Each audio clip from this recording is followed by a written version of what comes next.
The Prime Minister is shaking hands with future healthcare workers and stressing he's on their side.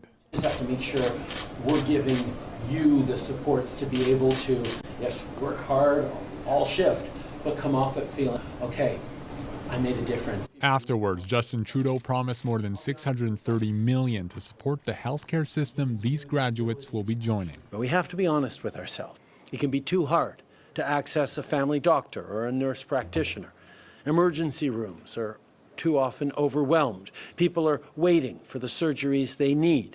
Manitoba's become the 7th province to sign on to a healthcare funding agreement with the feds.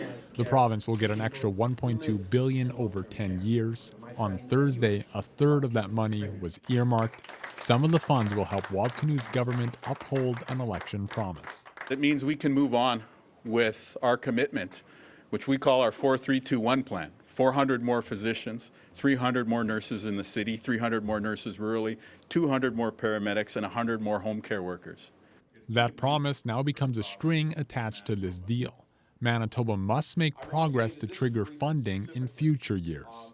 We're taking a really aggressive approach to trying to get this accomplished, and so we'd love to blow past those targets. Doctors Manitoba appreciates that Ottawa is putting up conditions. We like to see some accountability and transparency when it comes to how this money is spent and whether it is meeting targets. That always hasn't been the case in the past. Manitoba also signed another federal agreement that helps home care and long-term care facilities. The province will get $200 million over 5 years. It is fundamental to us being able to say that we are a society that treats the people who raised us with the dignity and respect that they deserve.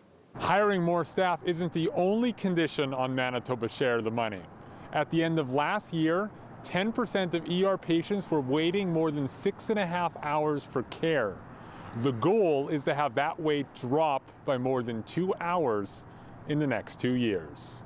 Ian Fraze, CBC News, Winnipeg.